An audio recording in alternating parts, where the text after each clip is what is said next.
away from my Carolina home. Had dreams about the West and started to roam. 6 long months on a dust-covered trail. They say heaven's at the end, but so far it's been hell. And there's fire on the mountain, lightning in the air, gold in them hills, and it's waiting for me there. We were digging and shifting 5 to 5, selling everything we found just to stay alive. Gold flowed free like the whiskey in the bars. Sinning was the big thing, Lord, and Satan was a star. And there's fire on the mountain, lightning in the air, gold in them hills, and it's waiting for me there.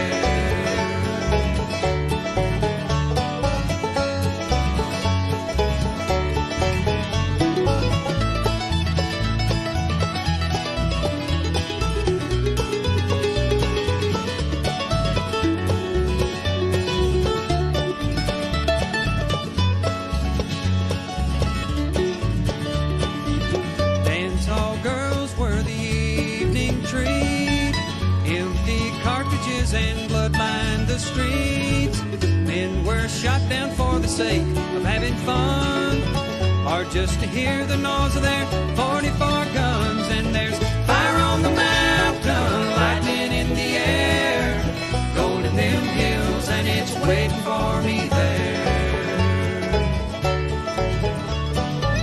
Now my widow, she weeps by my grave. Tears flow free for her man couldn't save. Shot down in cold blood by a gun that carried fame, all for the useless and no good, worthless claim. And there's fire on the mountain, lightning in the air, gold in them hills, and it's waiting for me there. And there's fire on the mountain, lightning in the air, gold in them hills, and it's waiting for me there.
5, 4, 3, 2, 1.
Hey, YouTubers and friends, how are you all doing tonight? It's good to be back.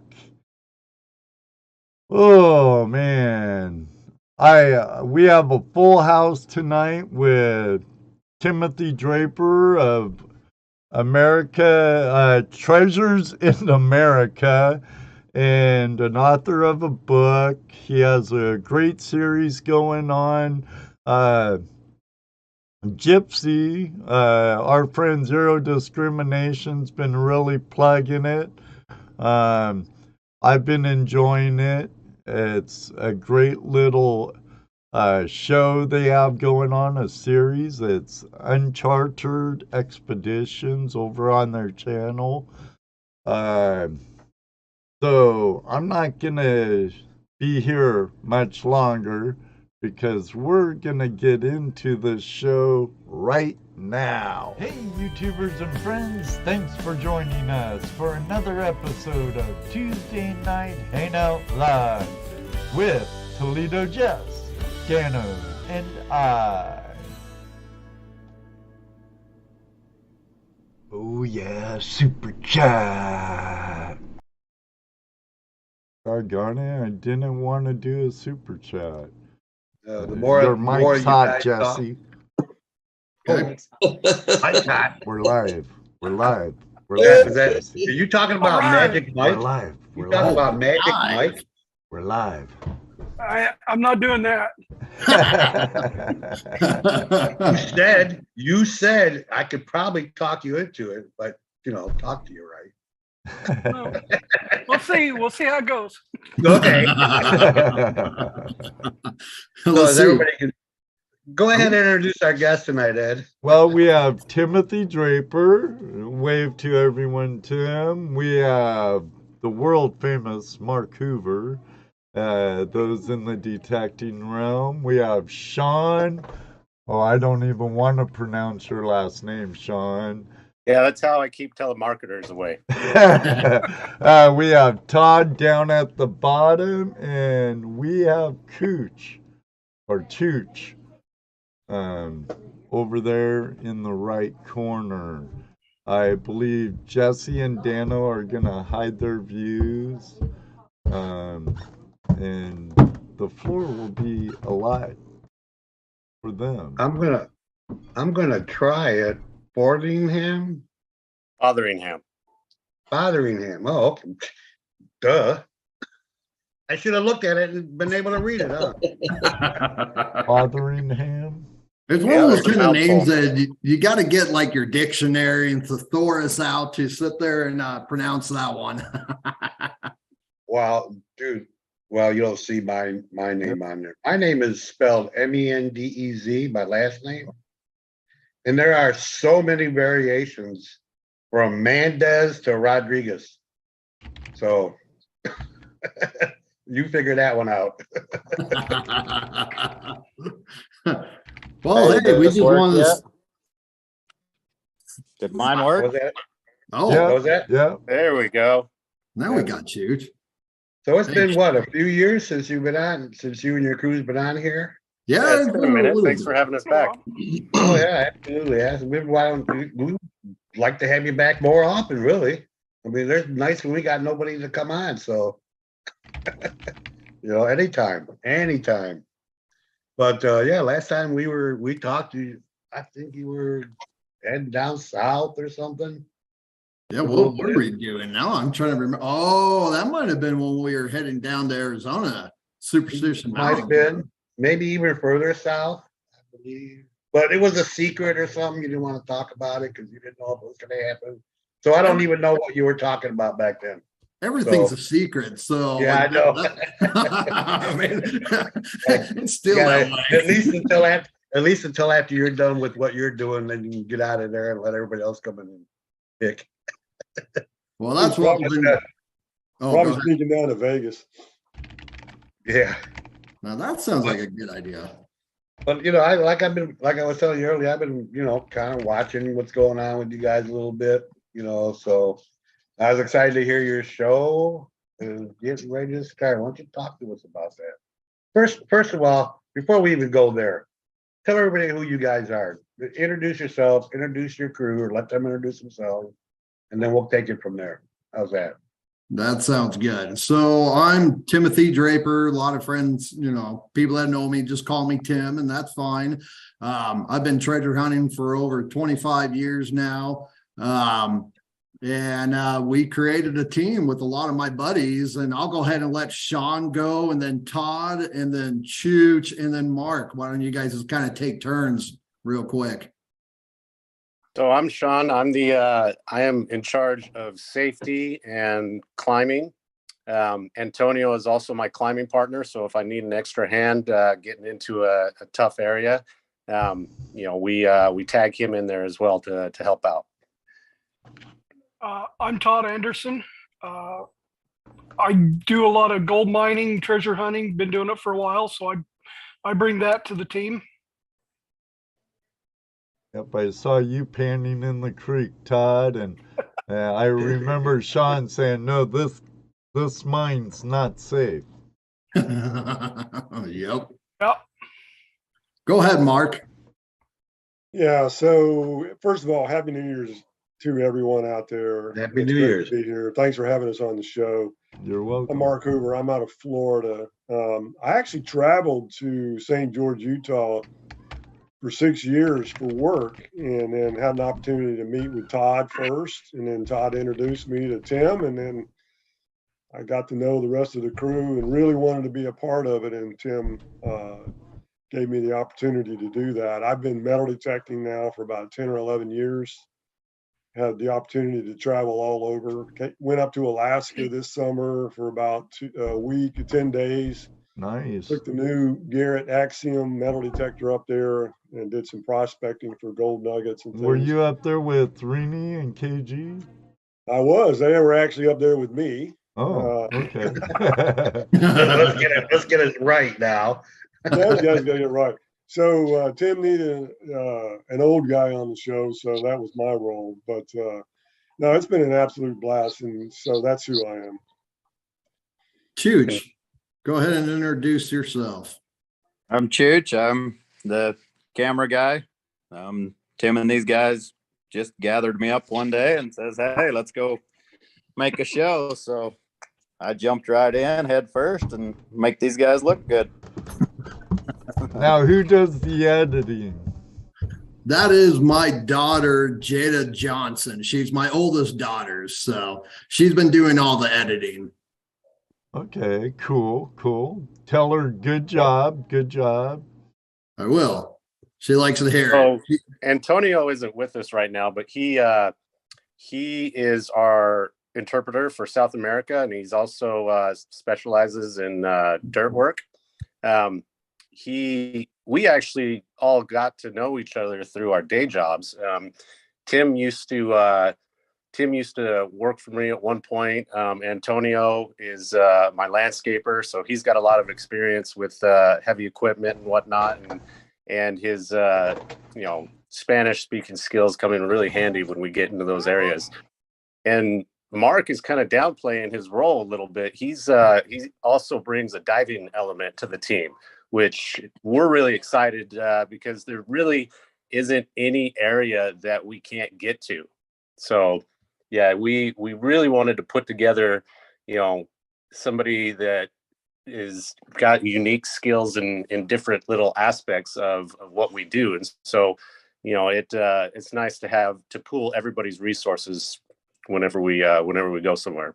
Yeah, that was one of the things that I liked when I first started following you, Tim, was how you gathered people from different occupations and stuff to help you with what you were wanting to do, because we can't all do it all. Yeah. Right? No, we try. No, you said it really well. Like I said, I've been treasure hunting for a long time. A lot of my mentors that taught me, they kind of went off of what I call the old-fashioned way of thinking. A lot of them trained me or taught me to keep a closed mouth. Don't tell people what you're doing. Do not bring other people along with you. This is something you have to keep secret. But in modern days today, it didn't take it. Well, okay, I'll take that back. It took me about 10 years to say, you old guys are missing out on a team. And so I brought in, I got Sean involved, and then I got Todd involved, and it's just one person after another. And every time we brought in a new guy, not only were we discovering that we were creating like these really cool friendships and we can share a common interest together, we started realizing that our team was getting stronger and stronger every time we brought on someone new with a new talent. And so I would say it's nothing but success. I understand the method of keep your mouth quiet, do not tell everybody. And you could ask my guys, sometimes they don't even know what we're doing half the time because I'm so secretive of what I do, but that doesn't mean you can't work along with other people. It's really kind of almost impossible to keep a real secret. I mean, especially with the internet and everything, you show somebody a photo or give them a copy of your photo or online, and they can figure out exactly where you're at just by the information on the photo itself. So it's really hard to keep secrets like that. But you gotta, if you can get a group of guys around you that you can trust and are all thinking the same way, man, that's an awesome team. Who wouldn't want to have that in anything they did? That's true. I think I can speak for the whole team. Even when we come back empty-handed, we're coming back with memories. We're coming back with that team effort that we put into it. And I never feel like that we come home empty-handed. I feel like that it's nothing but, sometimes I wonder if this should even be called a job, because I'm just out there hanging out with my buddies doing what I enjoy doing. Right. So, go ahead. I was going to say, you have to look at it like an adventure. You don't know what you're going to find or what you're not going to find, but you're going out with a group of like-minded folks that have a single goal in mind, and we all want to pursue the treasure, but we all enjoy the adventure with each other as well. So, a lot of it doesn't even get on camera, but we have a great time. It's a lot of fun. Oh, sure. And just like you guys, when we get together, it's a lot of fun, and it is truly an adventure every time. And some of it gets on film, some of it doesn't, but it's a great time every time we get together. Yeah, it is definitely long overdue. We should have been putting a lot of this stuff up on YouTube a long time ago. Mark is a little new to the team, and Chooch is new too, so they get to hear all the battle stories and all the shenanigans and some of the stuff we can't show on TV just because it would definitely implement us and get us in trouble. Come looking, we got warrants. No. We've got some stories that you would not believe. It's one of those things that you can't make that crap up, if you know what I mean. Yeah, we have a few of those ourselves. But yeah. Yeah. To add to that, Sean, I wanted to say that Jada, when she's the one that edits and uploads our videos in the raw footage, and then I go back to YouTube and I, put the description, the name, and all that stuff in, and she's telling me that already from what we've shown the public, that YouTube is already putting up a caution on us, saying they see that we're using guns, there's the S word here and there and stuff like that. And I asked her a couple times, I go, hey, why didn't you put that scene in there? There was a scene where I'm shooting off the gun and Sean's tying his rope and he jumps. I'm like, why didn't you put that in? That was kind of funny. And she goes, YouTube wouldn't let me. So there is a lot of stuff that we can't show because of the platform that we're, airing it on. Right. So is YouTube the only place that you're going to be doing, the only platform you're going to be doing your videos on? No. Sorry, Todd, I'm going to get back to you because I think you've been trying to say something. But to answer your question, as of right now, it's only YouTube.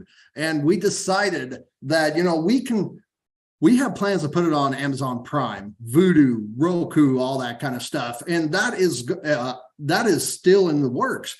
But we decided that the treasure hunting community is our community. If we can't show you guys this for free, then what's the point of showing other people that don't even do this for a living, right? So we want to keep it up on YouTube for now, the way that it is. Let the treasure hunting community watch it, give us some feedback, and help us out with the support in that way. And what I mean by support is just like Garrett metal detectors and Maglite flashlights. Those are our two biggest sponsors.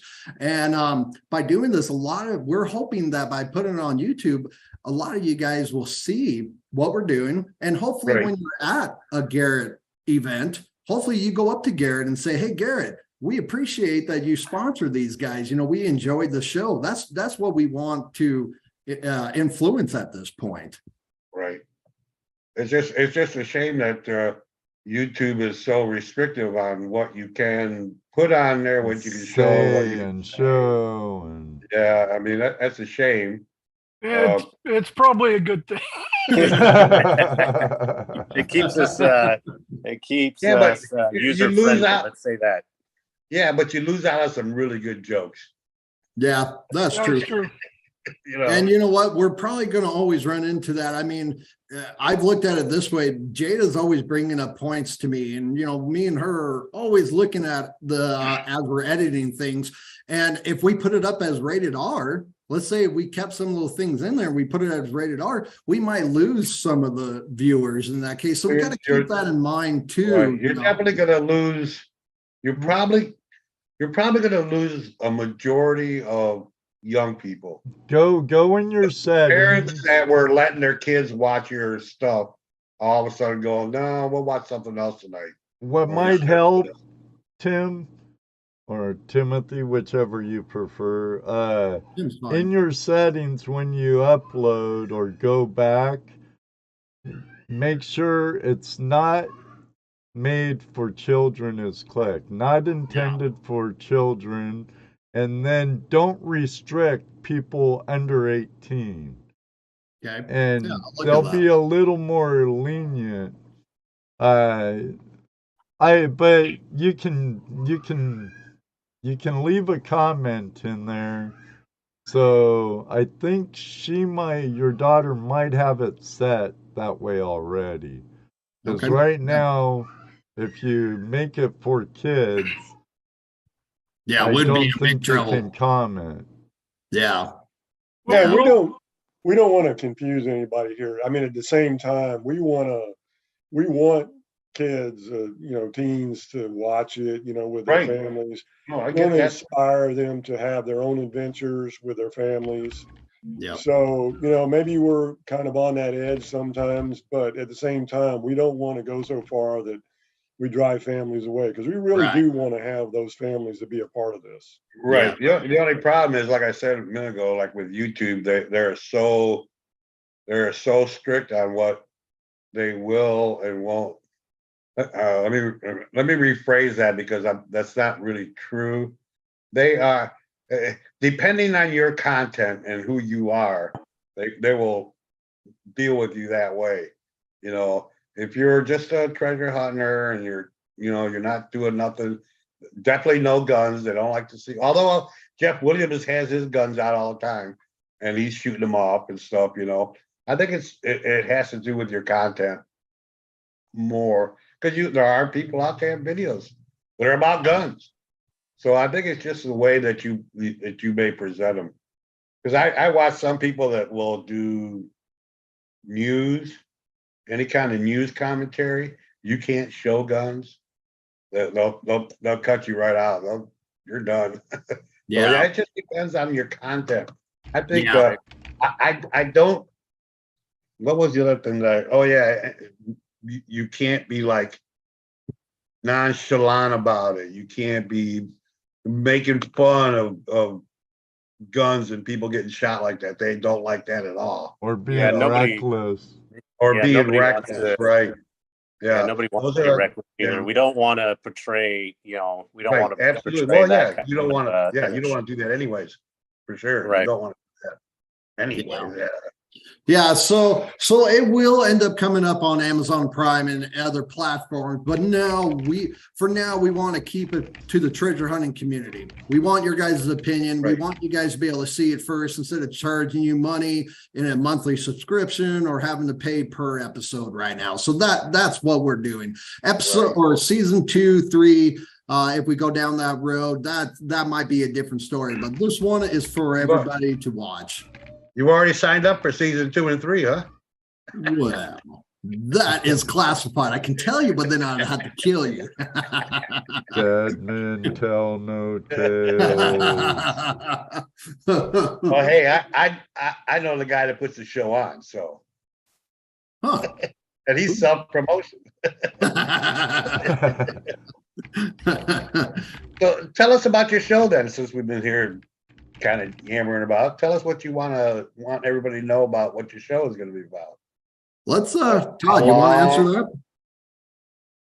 No. Or start that? Oh, Okay, so I'll go ahead and go, and then you guys can jump in when you want. Just like raise your hand or interrupt me, whatever you want to do. But so here's the thing. Here's our background. Me and Sean started this idea about filming what we are doing years ago. For a while, everybody wanted to be on TV. A lot of you guys have seen these TV shows, The Curse of Oak Island and all these other, TV shows. For a while, ask Sean, my phone was blowing up for probably about a year to maybe 3 years, somewhere in between there. I mean, it was sometimes almost every month. Another producer reached out to us, hey, let's do a teaser. Let's try to sell it to the network. That type of way of thinking does kind of get you hooked. But here's another thing that a lot of people don't understand. When me and Sean back then said, okay, okay, let's do this teaser trailer with you. Let's see if History Channel or Discovery Channel will buy it. They locked us in contracts. There was one time I was locked in a contract for 1 full year and we never made an episode. We didn't do anything. And I had to turn down other producers. So that way of life seemed kind of cool at the time. But then a lot of us started learning that being on a network, it's not all that of what people might think it is. We've had our fair share of working with the networks and being on TV and doing things, and we lost our creative work. No longer was the plot or the outline or the storyline ours. They sometimes, and I won't say who, I won't get into names, but sometimes they fabricate things out of the blue to make it more entertaining. Me and Sean on TV? No. Right, exactly. So me and Sean got together and started coming up with the idea of maybe we should start filming. And then Todd got involved and Mark got involved and Chooch, again, the team just started blowing up after that. And now we're in control. And I'll let one of my other guys go from there, but we're in control of the content now. Yeah, and it's one of those things that we did the pilot episode. It really didn't get picked up, and it kind of left. I mean, it was a fun experience. Don't get me wrong, but like Tim had said, you lose that creative control.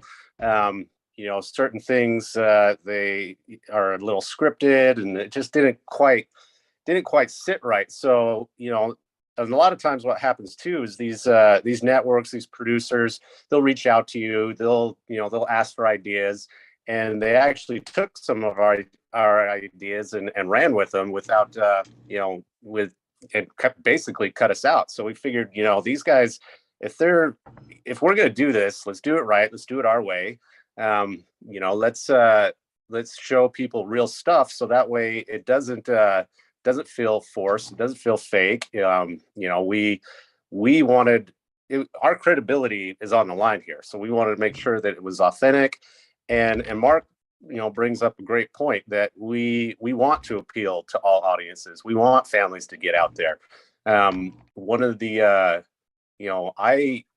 I never did climbing or caving or anything like that until I was inspired by our team, by what Tim was going out there doing. And so I actually got into climbing. I took classes, I learned how to do it. And that was kind of our thing as well. Is, you're not going to get rich every time that you go out. Sometimes you have to disprove or debunk some of the stories that are out there. And a lot of the time it's the adventure that you come back with that, is, the memories, the camaraderie, the crazy shenanigans that ensued. So, that's been a lot of fun to be a part of. Just having those memories, you want to, it's been a blast. We've learned some valuable lessons. We've learned just about how much whiskey we need to bring to the to the camp. Just the right amount, not too much. Right, and that's why the wives don't like it when guys get together, because they do things that they probably shouldn't be doing, and which is cool because I like doing that stuff too. But that's why wives are always giving us that evil eye when we get home. What'd you do this time? Oh yeah. Yeah. Well, we had it's fun. We had Gypsy too, so we also, we have, women now in treasure hunting, and there's some really good ones, and Gypsy's a great example of that, and she'll be a guest on episode 4. So yeah, Who'd you say? I don't want to exclude the wives because our wives really support what we're doing. We may have a little fun, but they do support what we're doing. Who did you say was going to be on? Gypsy Jules. Oh, Gypsy. Oh, cool. Zero discrimination. She's exactly zero discrimination. She's going to be on this next episode 4, which will be airing at the end of this month. Right now, we're taking a little bit of a holiday season, but at the end of this month, the next episode will start back up with Gypsy Jules with our team. Cool. Yeah, I was going to share something. A couple, over the last few years, as I was getting more interested into this, I would talk to people and they would say, can you really find treasure? I mean, is that really possible? And you may or may not be aware of this, but a couple of years ago, a friend of mine came to me and said, hey, I found a major treasure on the beach in Florida, Spanish treasure. And I was wondering if you would tell the story. So I did all the research. It was from the 1715 fleet. Found it with a metal detector. It just happened to be after two northeastern storms came through. Right time, right place. And after all of that, I did all the research, did all the photography, did the interviews. It was about $500,000 worth of treasure, Spanish treasure, and it was 11 galleons out of 12 that sank in July 31st, 1715. So my point to that is just basically this: is that yes, you can find treasure, right? Not everybody's going to go out and do it, but treasure's real. What was interesting to me was after I wrote that article, I actually had people coming to me wanting. There's other treasures out there. Basically, is what I'm trying to say is. I'm guessing now, and it's really just a guess, that probably 9 out of the 10 treasures that are recovered, you never hear the story. You just don't know because they don't want to tell the story. The story's never been told. But we know the treasure is real. We know we know there's treasure out there, and we're not just searching for it. I mean, there's a lot of research that goes into this. I mean, there was a book that was written called El Norte about all the Spanish exploration throughout the Americas in the 16 and 1700s. And what's interesting, I'm in Florida, they're in Utah, And if you go St. Augustine across North Florida, across Texas, the Spanish Trail goes all the way out to New Mexico, Utah, and the Spanish came up from Mexico and went up that way. So the irony of me being in Florida and them in Utah is that what we're working on now is a lot of the same explorers crossed America, and a lot of that treasure was hidden. Now, I'll end this up by saying this. We're really focusing on Spanish treasure now in southern Utah and in the Utah area. But in this process, I've been approached by a number of people that said, hey, if you're going to expand outside of what you're doing now, I'd love to have you come to my area. So I've been invited, or we've been invited to Canada, New England, the Southeast, Southwest. There's a lot of areas that we can go to and work with people on. But the treasure's out there, and you got to do the research and you got to do the hard work to do it. And we don't want to make it look like all this stuff is made up. What we're doing is real. We may or may not find it, but the research is going into it. The hard work is going into it, and we want people to see what that entails. And one of the things that we've talked about is we've got a lot of stories that we want to look into and take people with us. Right now we're starting kind of close to home. We want to get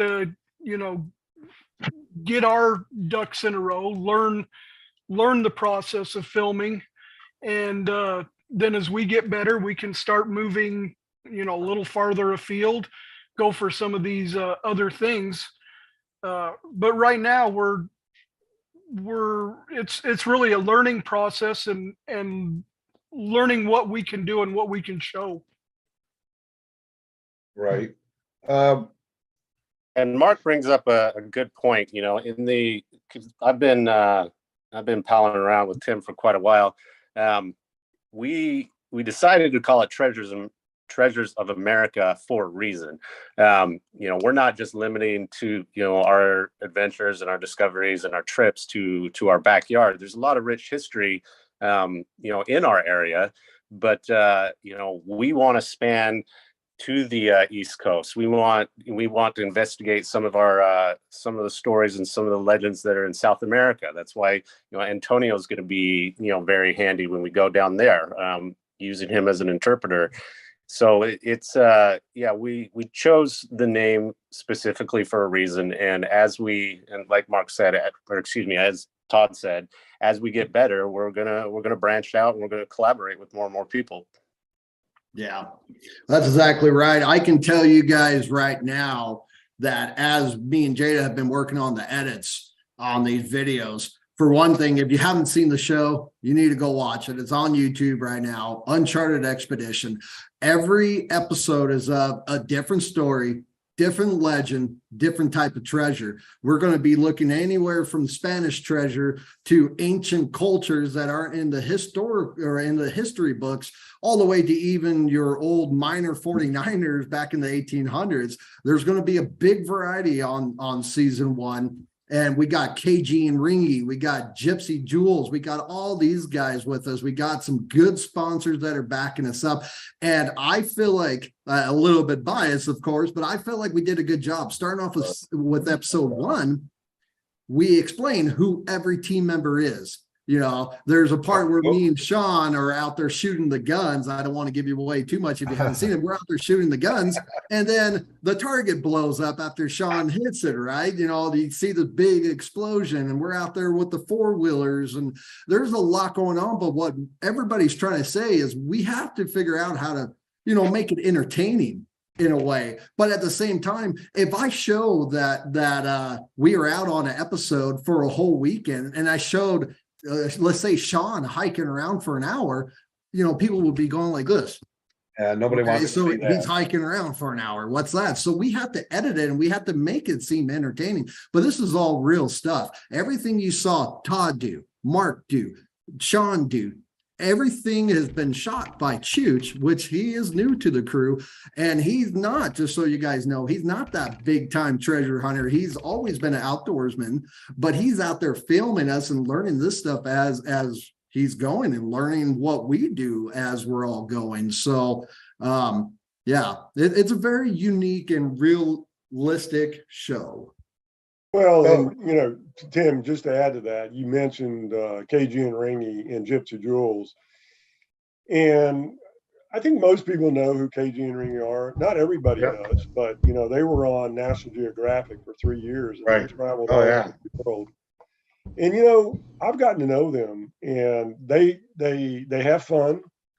They get excited on camera. They play around and stuff, but the thing that I've gotten to know is they are really, really good at what they do, with a metal detector and searching for lost artifacts and relics. So, for us, I think it was good, and it's not that it's the only time they'll be on, but I think we learn a lot by having people like that on. First of all, they're really good at what they do. And secondly, with 3 years being on camera, we learn from them as well from that aspect. So, and it brings an additional personality to what we're doing. So having them on. I used to love watching that show, watching their show. So Mark, you said you guys want to hit the East Coast and stuff. I got curious as what kind of things, what kind of treasures and legends would you be looking for out on the East Coast? I mean, I know there's plenty about here, but like what types of things? Like, well, in World War, Civil War or colonial, or just want to hang out with Ringy and them for a little while. Well, you obviously here in the South, you have the Civil War. Right.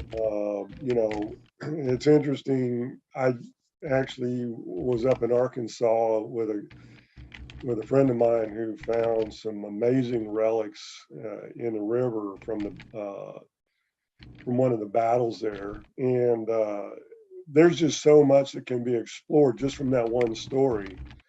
And up in New England, you get 4 battles up there. You got the Revolutionary War, you've got the Civil War. There's so many different stories in the different areas, but without getting into detail of each one, I've had different people from those areas approach me and say, hey, I think it would be great if you came up here and worked with us on this particular story that I'm working on. So it's out there, it, and we know it, and we would just look to go to some of those areas where it looks to be promising.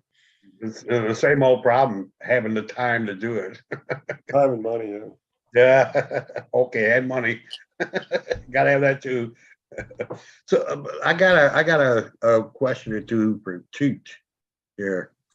So how long you been video recording? Off and on since I was a teenager, just kind of been around it. My dad always had a camera in his hand, and I've just always kind of enjoyed it, but since I was a teenager, but to really get into it was a little bit before these guys, and right around there, then I just like, I'm going to go full force into it, and I'm learning along with them on a lot of it. That's cool. Yeah, learn all the time. What have you found to be like the most difficult thing about filming these guys? Keeping up with Sean. That's Sean, dude. He's crazy. Sean. Yeah. Sean and Antonio. Yeah. So I imagine some of your shots you're gonna set up, get your shots ready. Do you find it hard to direct these guys, get them in position, or do they want to work with you? No, not really. I got a pretty big whip. I got a whip that I whip them into shape. But they know. They know if they don't obey me, then if it don't go on, if it's not on camera, it didn't happen. So. Yep, exactly. That's a good point. Yeah, but hey, I didn't see it. So with that, how much creative juices are you allowed to exude? I can. Can you go up I to can get hey, as creative Tim, as I Tim? want, really. Yeah. Hey Tim, I want to get a picture of you hanging off that cliff. Can you get up there? Would he do it? He'd probably point at Sean and say, Sean. No, I was a stand-in. You could say you first. You get on that harness first, and I'll follow you down. Did you hear me say anything about a harness? Well, I'm gonna wear one, but I want whether he the does or real not. shot. I mean, there's there's trips that are pretty frustrating, and to be honest, we've all kind of thought about putting Tim on the end of a rope at some point. I'm telling you, there's been many times, even if you watch episode 3, where right before all of us break off into 3 groups, the camera, again, we had to be careful with what we show, but that was a trek, and that was not easy to get up there. If the cameras were rolling, if we would have showed the whole thing, all of us were out of breath. We were frustrated. We were like, I got my crew looking at me going, Tim, are you sure it's this way? And I'm like, I don't know. This is the way that I feel like we should go. The clues are pointing this way. And so there's been a few times that I felt like my guys have their sword out and they're putting me on the plank and they're like, come on, walk the plank, where is it? And so it's pretty tough, but at the same time, Sean's right. We're in a way, all of us have experience, but we are winging it. Everything that you saw so far that we're showing are real things. They're not made up, and so you're going to watch, if you keep watching Uncharted Expedition, I guarantee you're going to watch us fail. You're going to watch us succeed, and you're going to watch and be inspired. And that's what we're trying to do, is inspire people to live your dream. If it's treasure hunting, if it's metal detecting, whatever it is that you like doing, go out there and do it. And that's what Uncharted Expedition is all about. And to answer your question, we give everybody as much creativity as they can. That's basically the reason why we organize this group is, we draw on Chooch's creativity, we draw on Todd's, we draw on, everybody gets to chime in. Yeah, I mean, you look at, and this is probably revealing a little bit of a secret here, not that it's that big of a deal, but Chooch does amazing camera work, but we all have to hold camera sometimes. Yeah. Like when I was running around with KG and Ringy, and the other guys were, in the mines, I was holding the camera, for KG and Ringy, and I'll be honest with you, it was hard for me not to shake that camera. I was laughing so hard. KG and Ringy, that I was doing everything I could not to shake that camera. But those guys are pretty funny. It was definitely a blessing. Found a sword. I think I found a sword. And see, and I want people to understand that Chooch is just as valuable as Mark and Sean and Todd and Antonio and everybody else. Chooch, there's sometimes, talking about realistic. Yeah, I heard you guys ask, do we set up the shot?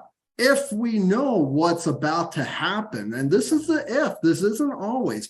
Yes, sometimes it's park the car, Chooch, you get out, let's make this next 3 seconds look, theatrical. But there's a lot of times Chooch is out there with his camera. We've been hiking, or, we're on the 4-wheelers, it's bumpy, it's noisy, and Chooch is ready to push record because Sean, you never know when Sean or Todd might find something. And if we don't get it on camera, it didn't happen. That is so true. If there's times where Sean or Mark or someone gets excited, like, whoa, stop the vehicle. We got to get out and explore that. It's always like, time out. I know you want to go look at it, but let Chooch get set up and ready. And lots of times that's Chooch coming out of the back seat, camera right here, like, okay, record, and he sets up. So what he does, it's a lot harder than what a lot of these Hollywood production and reality TV shows do. Chooch is on the run just as much as we're trying to be on the run to find something. And he's carrying that big old heavy camera bag. Yeah. So, couple of them. yeah. Oh, right, yeah. Yeah, and these are big duffel bags. It's not a small camera bag. It's a big duffel bag full of camera stuff. Yeah, and Remember- I'm in one of the double bags they're carrying. So No wonder why it was so heavy. Why is he slipped his never? whiskey Why in is one of Mark? them. Why is Mark never tired after these long hikes?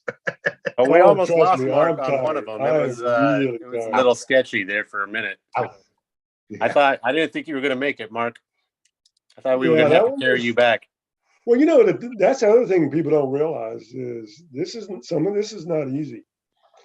And coming from Florida, some of those areas are a little higher in elevation and little rugged territory. So yeah, there were a couple of times when it was getting really difficult going up, the side of the mountain. So it can be difficult.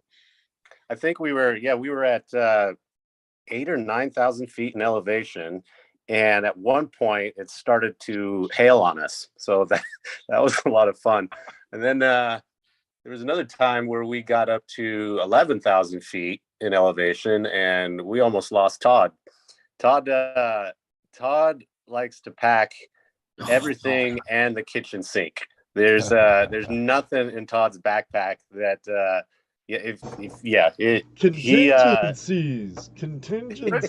I was just gonna say. I was just gonna say him and Ed.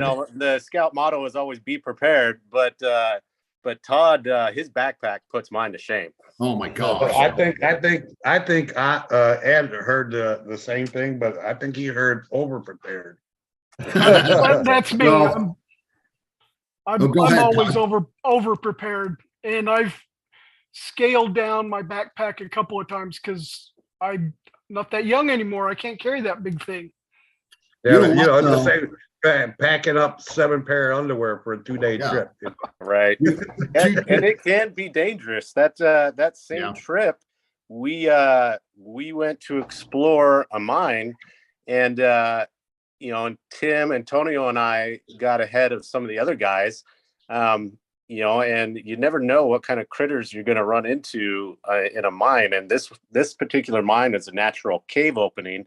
So Antonio and I, were sitting on the other side of this little creek, and we were just, sipping on some water, catching our breath, waiting for the other guys to show up. And so Tim goes over there, and he pulls his sidearm out and a flashlight, and he wants to just poke around and check out this. It was a natural cave opening about the size of a big beach ball, and it was on the side of the mountain, and he just wanted to poke around. And when he looked inside of it, what he saw freaked him out so bad that he tumbled down the side of the hill and almost landed face first in the creek. This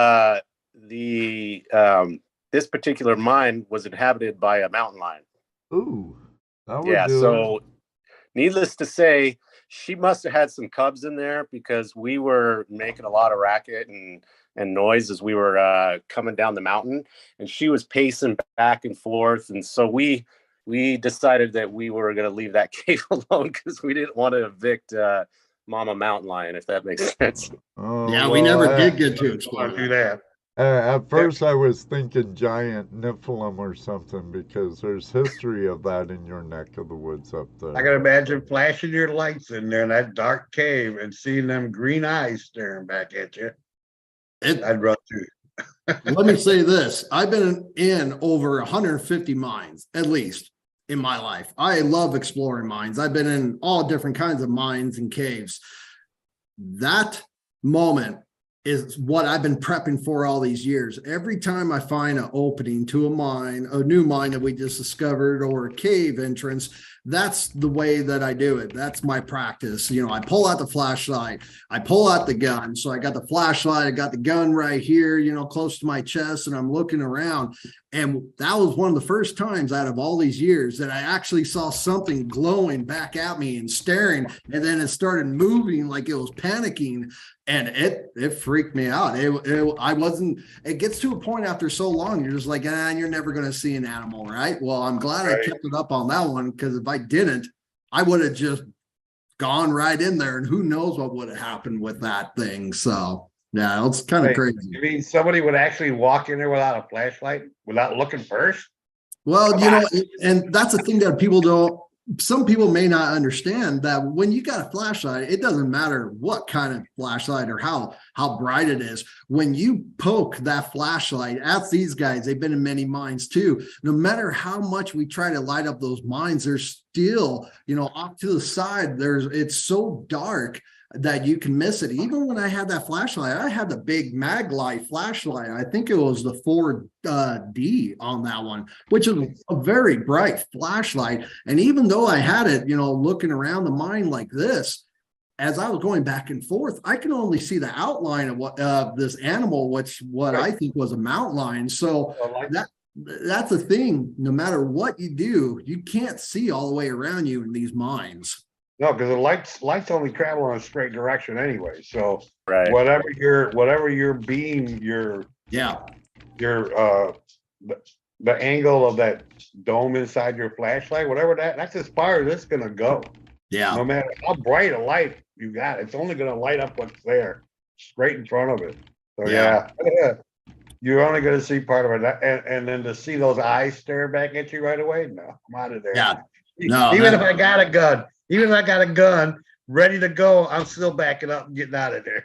And I did. I would be the first one to say, "Oh no, if that ever happens to me, I'll just start shooting." I didn't. Yeah, right. I did not. I don't even know what I did. Sean and Antonio are the ones that witnessed it. When I look back at that memory, I feel like that as soon as I saw it, I did this weird backwards frog hop, like like two or three. It wasn't that graceful, Tim. I can attest that you looked pretty awkward as you were tumbling down the hill. And you know what? Just so everybody knows, on our YouTube channel, Treasures in America, we have that actual video. We ended up filming me and Sean talking about what happened right afterwards. So you won't just find our Uncharted Expedition series and episodes on there. You'll also see a lot of shorter clips of a lot of different things that this team has been doing for years now. Yeah, Ghost Town clips and several You're lucky. playlists. Yeah.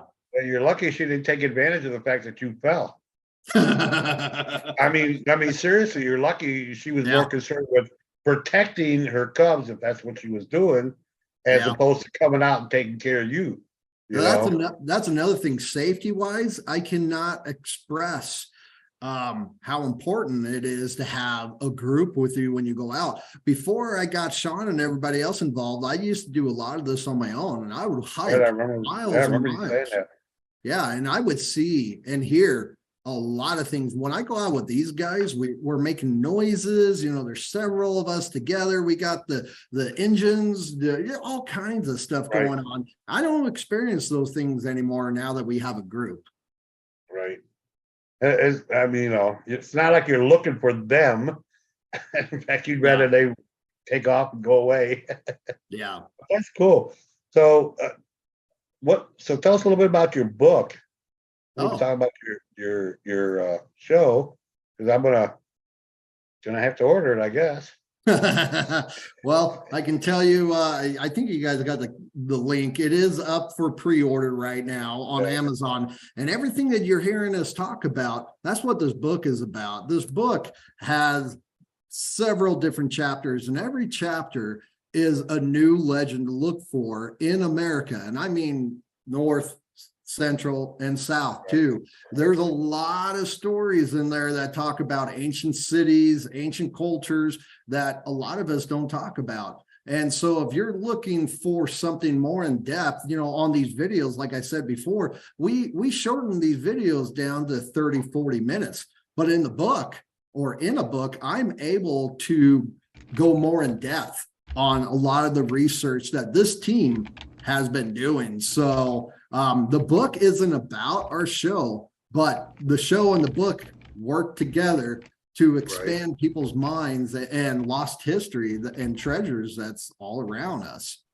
And what I do in the book as a extra bonus, I told my publishers when I wrote it, my first book. So I wrote 3 this year, 3 books. This is the first one that's going to come out. There's going to be 2 more that come out a couple months, in between afterwards. But the first book, I gave out over 200 treasure sites in North America. So by buying this book, you'll be able to read through it, and I give locations, details, records, people who were involved, when this happened, if it was Civil War, or if it was, some miner who buried some gold up in the mountains. So I give the reader all this information to where I'm hoping that it inspires everybody, but at the same time, I'm leaving you guys very good, valuable information that I've been researching for over 25 years now. Is it a pretty easy read? Well, that's the thing. When you the reason I asked that, because some people try to read something like this and have a hard time.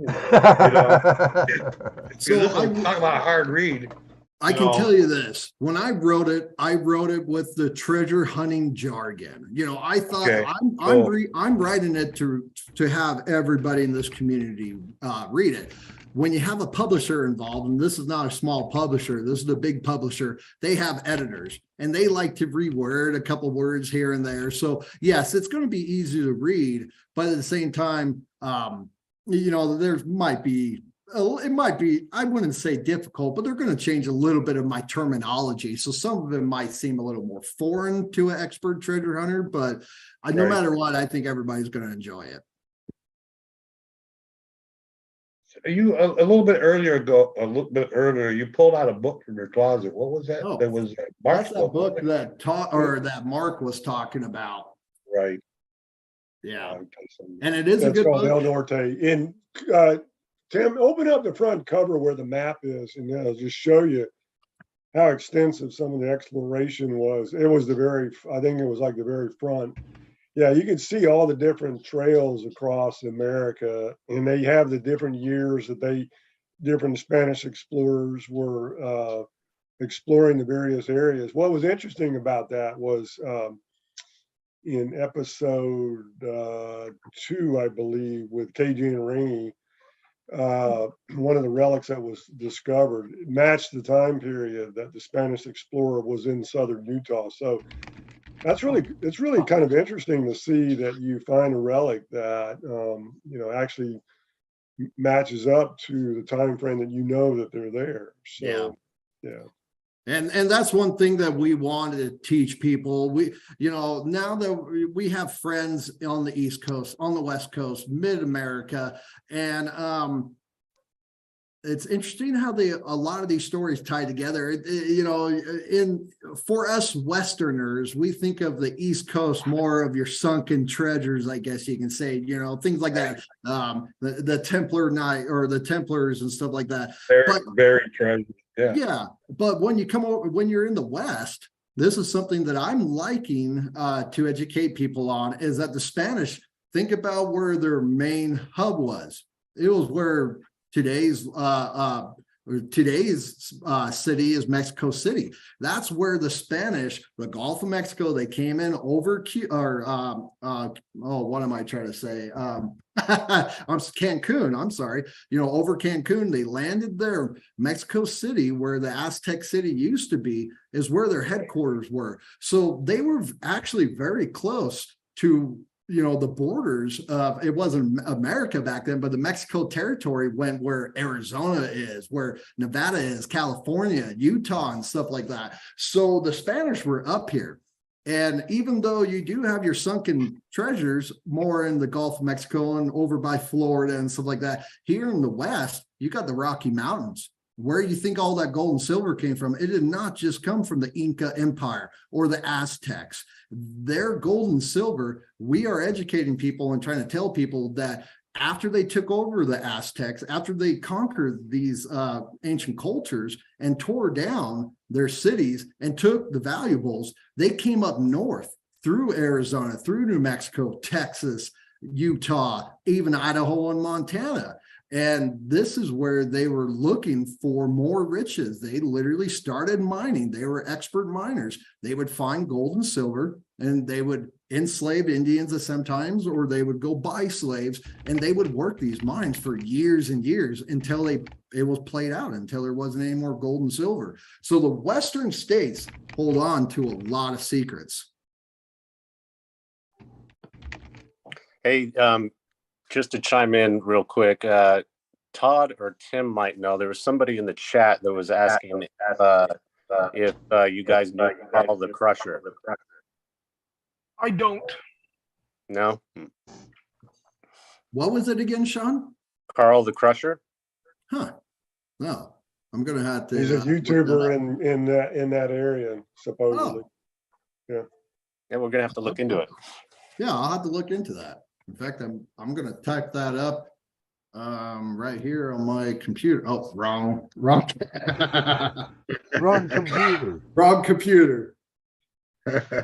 Okay, just so you know, I did put that in my Google search, and I'll look that up after this. And I'm kind of curious what that is or who that is. So thank you. Tim, somebody else was asking if there's any treasures in California that they might be interested in. Oh, man. So what are your thoughts on California? Yeah, California is a hot spot too. Everybody has to remember the actual gold rush that took place in the 1800s started because of California. So again, wherever you find rich minerals, gold and silver, platinum, diamonds, anything like that, you're going to have a lot of treasures. And I go into California as well in my book, but I can tell you that start with the old gold rush.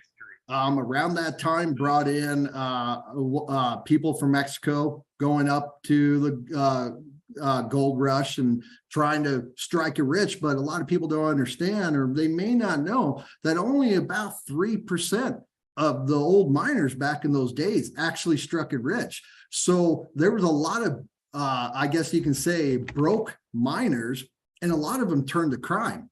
So the Civil War and the gold rush era turned a lot of people into broke people, which created outlaws and bandits. So California has a lot of that. There's a lot, especially Southern California. Right. The Spanish Trail extended all the way down to Southern California for a reason. And wasn't it, didn't somebody find a cache of coins like right off of the coast of San Francisco not too long ago? Yeah, there's actually been a few caches like that have been found by random people. Not even people with metal detectors, you know. Some off of Highway 80, I believe, on their property too. A few cans of Gold Eagles. But Oh, wow. yeah, the Freshly El minted. Camino Real used to go from Baja all the way up California, and a string of missions along the way. Well, you know, it's interesting. You had the Spanish missions going east and west both ways. But Tim, wasn't there like a trail from like the Mormons from the LDS Church from California coming in there as well? I don't know as much about that, but I was thinking that there was some brought in though. From what I've read, Mark, there were a lot of Mormons in California. Even the carpenters that worked on Sutter's Mill, I believe I read somewhere that a few of them were Mormons. Would have thought Amish, but man. The Mormons did follow the Spanish Trail. They settled Las Vegas, actually. A lot of people don't know that, but I would have had a hard time with that. I spent 10 years living in the Vegas Valley. It's so stinking hot. I probably would have told Brigham to pound sand. I don't think I could have done it. And, you know, some people might not know this, but if you look at the old maps, now remember, a lot of the cities in the eastern or western states, even big cities like Phoenix, Arizona and stuff like that, they didn't become a part of the United States until the later part of the 1800s. So like Utah and Nevada, they were actually part of one territory. So it makes sense. Most of the Mormons back in the middle 1800s, when they got here, they settled what people say is the Utah territory. People don't realize Nevada was part of that territory. So it makes a lot of sense when you use history and you go back and research the real history, it starts unlocking a lot of clues. So weren't the Spanish up here mining before the 49ers even they were already up here mining when that happened, which is what I think. Well, they were up here in the 1700s. Right, yeah, that was like couple hundred years before then. Yeah. And even And before then, one of the sites that we were working on, sorry to cut you guys off, it was reported to be one of the Spanish's richest. Oh, that's cool. Nice. It was reported to be one of the Spanish second richest mines that they've ever worked on. And the Spanish, when they got to it, they said that it had been worked previously by an older culture. So, it's hard to say who was actually in there, but when they got to it, it wasn't untouched. It was already used. It was already an abandoned mine at that point. Well, if you have to think about it, Ponce de Leon was in Florida in the early 1500s. That started the exploration. We know guys here in Florida that have found coins inland or inside of Florida, early 1500s, where they might have camped or something like that. But if you think about that, that's 200 years before the 1700s. The amount of exploration that occurred between the 1500s and the 1600s, 1700s, there was a lot going on. And in that area of southern Utah, it's really more of the mid 1700s. And I've heard a lot of stuff, Mark, like, California's newer than out east, when LA's been around since the 1700s, founded by the Spanish. So, and like your part of the woods, St. Augustine has been around since the Spaniard came looking for the Fountain of Youth. What's that, 1500s? Yep. Yeah. Well, it started. Sorry, Mark. No, I was just going to say the early 1500s. Yeah. Yeah. It starts with Cortez. Cortez conquered the Aztecs. Right. Then when you look into the history, then you got Francisco and several other successful and well-known Spaniards that came here. Again, it's that if you got to track down let's just plain and simple say it. The Spanish were conquerors. They were plunderers. That's what they did. We can say it was for religion and a lot of other things, and that is true too. There's truth to all of that. But plain and simple, they were looking for the riches. They came to the New World. That's what the whole world was doing at that time. Right. Every culture was doing that during that time. Expanding, exploring, conquering. Right. And the Spanish at the time in the early 1500s, when you look back, before piracy and all that kind of stuff, the Spanish did have this area locked and controlled. It took England to come back in the later 1600s to start taking back that control of what they called the New World, which was the Western states.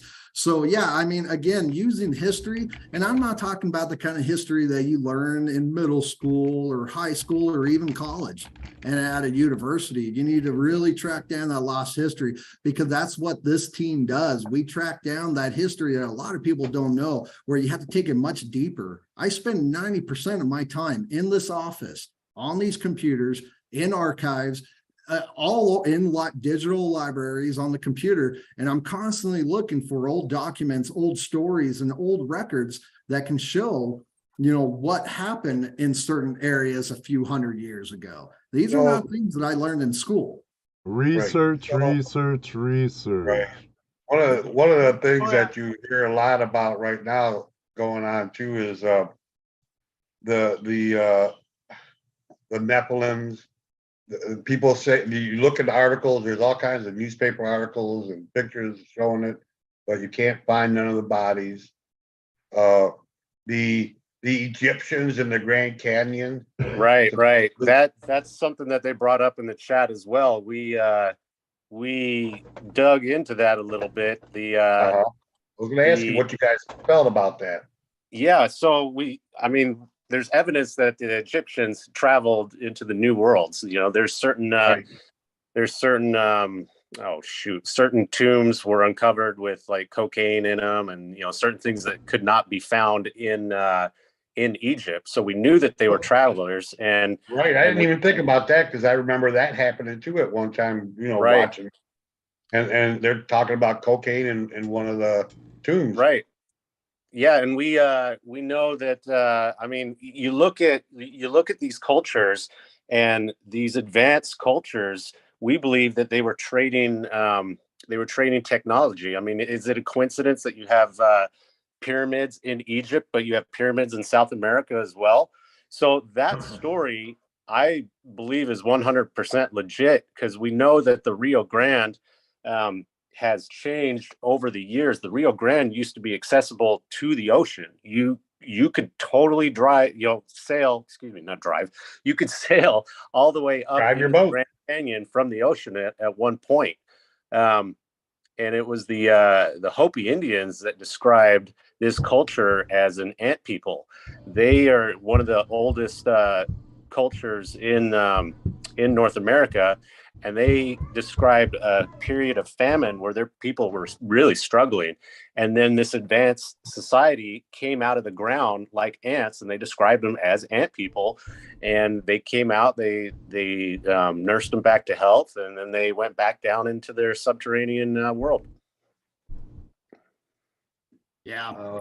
And going back to the Egyptians, a lot of people, I think history tries to make it look like the Egyptians just kind of, one day they ruled, they were powerful, and then they were gone after, let's say, the event of Cleopatra.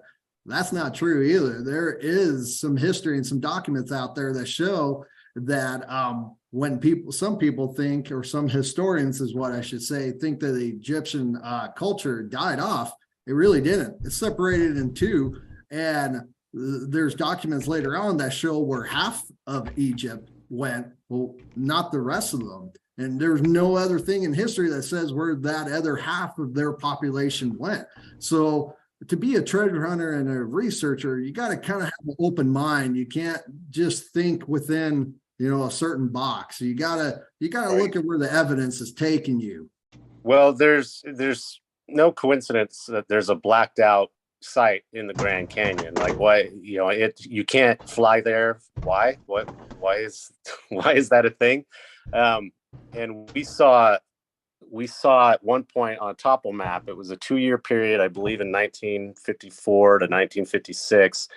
Correct me if I'm wrong, Tim, but if you look at those old topo maps, and a lot of those old maps are disappearing to where you can't find them anymore. But if you look at some of those old topo maps, you'll see that there was a tramway that was constructed to go down to the bottom of the Grand Canyon. Why would they build something like that? I think the Smithsonian wanted to haul everything away. We found the concrete footing that tramway was attached to. So that was pretty exciting right too. there, Sean. You might want to hide for the next couple of days. Yeah, the Men in Black might be visiting you, Sean. I tell my dad when we talk, once a month or a couple times a month, I start telling him about some of the things that we're working on and that I've learned. And I say, hey, if I ever disappear, go check some of these big organizations, because they're going to be the ones that, after like what Sean just said, which is totally true. I don't know what you're talking about, Tim. I can neither confirm nor deny. We'll go back and edit that. No, that stuff needs to be said, though. We're moving a little bit away from treasure hunting and kind of what we're doing. But I will say this, I've been fascinated with ancient civilizations for years, and Graham Hancock, some of you may know of his books. He wrote Fingerprint of the Gods, and he talks about ancient civilizations around the world. Absolutely incredibly fascinating, some of the detail in that book, and a lot of people just dismissed what he wrote. And now every year they're finding more and more evidence that proves the things that he was sharing was correct. And one of the things that I remember was that the pyramid in Teotihuacan, which I've been to in Mexico, the base of that pyramid is exactly the same size as the one in the Great Pyramid in Giza, and it's half the height of the Great Pyramid in Giza. Yep. So what are the chances that would happen unless there was some transfer of information by people sailing across the sea and bringing that information with them and then building pyramids here in South America. So, you know, there had to be that, you know, we don't have, you know, firsthand evidence of it, but there's plenty of evidence that they were here. I think one of the, and I can't remember, one of the pyramids in Egypt was actually built on an older foundation that was, you know, thousands of years older than that. Very, very, very common. This is why I went to school for anthropology. I thought I wanted to be an archaeologist. The Indiana Jones movies make everybody think you want to be an archaeologist. You actually want to get into anthropology. Right. Anthropology studies the culture and the history and the behaviors of ancient people, not the objects or the artifacts like archaeology does. And it's very common when you look at the Aztecs, the Incas, all of them, at least here where we live in the Western states and down below in the South, you can look at the Aztecs, and the Aztecs were a very powerful culture, but guess what? There was just as a powerful culture a few hundred years before them that lived in that area, because there's evidence that the Aztecs found pyramids, temples, and structures, and then they were abandoned. There was no one living in these areas, and the Aztecs or the Incas or the Mayans came and built on top of those and made even bigger structures. So that is very, very common. It's been happening all the way around the world. And yeah, every great civilization, you know, essentially just takes the path of least resistance and builds on top of the next. You know, there's reasons why people live in certain areas. They have to have access to water. They have to have access to good farming and fertile ground. They have to have access to certain things for survival. Certain elements of the region are crucial for any civilization to thrive. So why, you know, reinvent the wheel? Just build on top of the next one. Do what's easier. Every civilization needs cultivation, and they need farmers and miners. Yep. You know. That's pretty true. There's I just want to mention one thing. I was referencing this earlier with Graham Hancock. If you guys haven't read it, just a recommendation. The book is called America Before: The Key to Earth's Lost Civilization. Graham wrote that about 2 years ago, and it really talks about a lot of the civilization in the Americas prior to what we traditionally considered as the founding history of this continent. So fascinating book, highly recommended to anybody. He's got a really good show on Netflix called Ancient Apocalypse. Just watched it a couple weeks ago. It's really well done. Good show. Oh.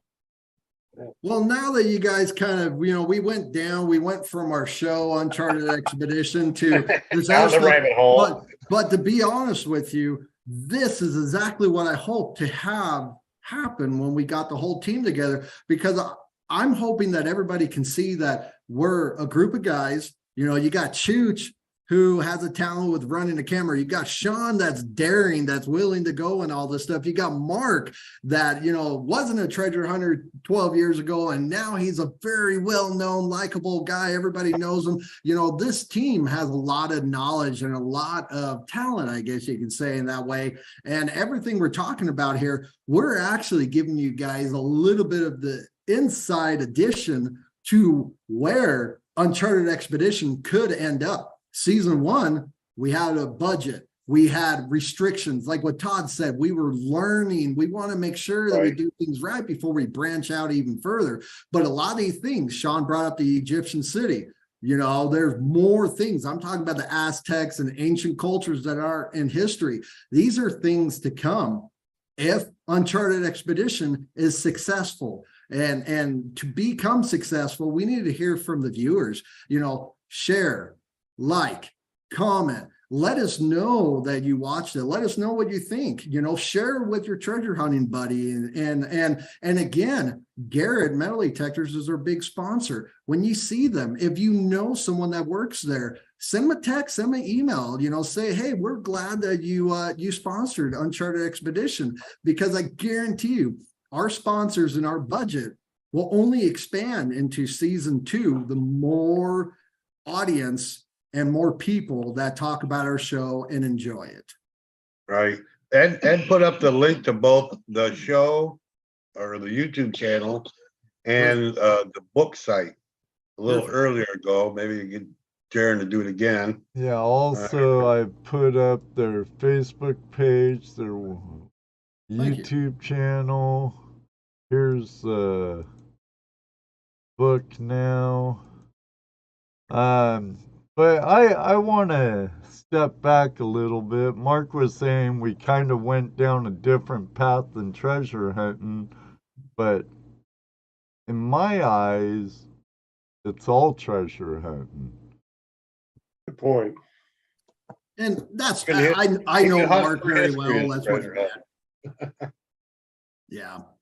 Yeah, I know Mark. A lot of us think alike. And Mark, I don't need to speak for you. You can go ahead and I'll, comment on that one. Well, look, we say this all the time. The real treasure here is the relationships we have with each other. Right. Here. And we, like I said at the very beginning, it's an adventure that we share with each other. We might find, silver or gold, or we may not. But the real treasure is what we built with each other, and we're bringing everybody else along for the ride. So, when I made the comment about going off away from treasure hunting per se, there's a lot of that tied to the ancient civilizations, and there's a lot of discussions you can have, and it's a lot of fun to do that. Relative to what we're doing, though, we haven't really gotten into that, but we're all fascinated by it. We all love that discussion as well. But what we're focused on right now at this point in time is the Spanish treasure in southern Utah, in northern Utah even. And for people that are listening to this or watching that's what we're focused on now. But we're more than happy to discuss the other stuff too. Yeah, I totally understand where you're coming from, Mark. Discussing that, let's say I'm in Arizona and I want to go look. What would be like the first things that I would want to do? I mean, I know research, but what type of research would you recommend? This is or anywhere out west. If you guys don't mind, for instance, or for example, I grew up in Phoenix, Arizona. Lots of times getting to know your local history and legends are so important. For instance, growing up in Phoenix, I don't know if everybody knows about this about Arizona, but it's a big time cowboy, old Western, shoot 'em up, outlaw state. And it still is today, no matter how big Phoenix gets. That's a very big cowboy state. And one thing for sure. We've met Swifties. Yeah, right. And one thing's for sure, if you know your local legend around there, you know of a few things that stick out. The Superstition Mountains, the Lost Dutchman Mine, Tombstone, Wyatt Earp, Doc Holliday. There's a few things that you learn there. But I suggest for people to take it a little bit further.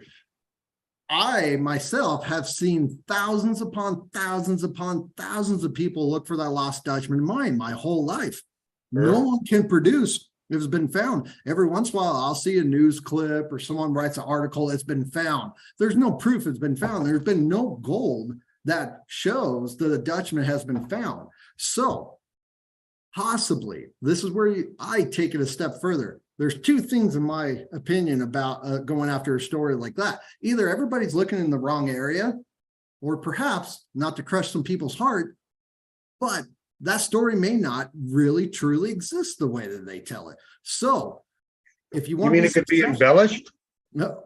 Or they could be pointing in the wrong direction. Misunderstood. I will tell you this, many times you can be more successful when a story has not been discovered after how long? 250 years, like that story. Well, is it 200? Yeah, okay, well, let's just say roughly 250 years. If it hasn't been found yet and no one can prove it, look the other direction. Exactly. Maybe people are saying it's in the Superstition Mountains. Growing up in that area, you got Squaw Peak. You got all these different mountain ranges that surround the Phoenix metro area. Perhaps they're looking in the wrong place, or people got the story wrong from the very beginning. And what if maybe it's not embellished, even in just that wrong. range? It could be in the Bradshaw. Right. Exactly. You're exactly right. And here's another tip. If you're in your local state and you're finding that there's one or two treasures that are constantly being talked about, but yet it hasn't been found, and many people have tried, start looking a little bit deeper. I'll give everybody a little bit of a tip for since we're talking about Arizona. Prescott, Arizona is a very, still today, known as a roughneck cowboy town. A lot of stagecoaches, a lot of outlaws hid in Prescott area, but you don't hear about that in the books, and you don't hear about that in history. So if you're tired of looking for the same treasure, if you live in Arizona that everybody else is looking for, look up north a little bit, because that area has a lot of lost history that I think someone could be extremely successful in making discoveries. So you're kind of saying don't look for the treasures that everybody's looking for. Find those ones that have very little story to them, or have very little notoriety to it. You know, the drunk down the street happened to get lucky and stumbled across a cash box and buried it somewhere, and nobody knows where he buried it. Sometimes nobody looks for that treasure. Because, sometimes you'll find out the bigger story is the one that hasn't been spoken. And I'm not saying this in a bad way. And a lot of people, this is a very famous TV show, but look at The Curse of Oak Island.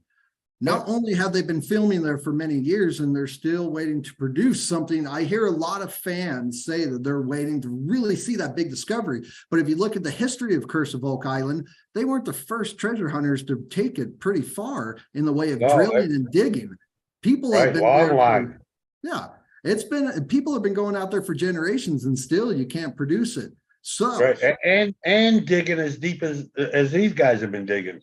Right. You know. Exactly. Without the new equipment, you know, doing all that, they've gotten down there. It's obvious because they keep finding all the old diggings. Right.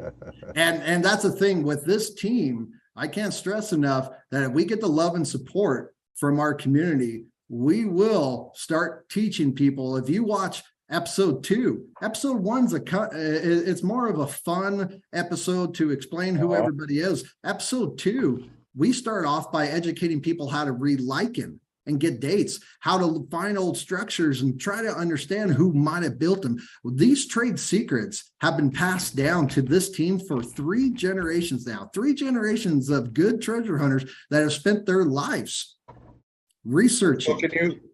So can you go up to like a foundation or a line of rocks, or it looks like used to be an old building, and tell what people put it together by the way the stones are stacked and things like that? That's a tricky question, and I can explain it in this way. Certain cultures have a certain building method. Lots of times, to be honest with you, if it's been in the last couple hundred years, whatever resource they had in the area, that's what they would have used. Maybe it was rocks. Maybe they made bricks. But another thing, it kind of comes down to the growth on the building itself. So I can somewhat get a rough estimate of who built it and when by looking at the growth of the lichen and certain things like that in the area. Metal detecting is another one. That's another great tool. You'll see as you watch our show more and more that metal detecting, we use them more as a tool rather than, hey guys, we're out in the middle of the mountains. Let's just everybody break out a metal detector and see if we can find something. When we find an old structure like that, we'll get Mark to start metal detecting and Todd.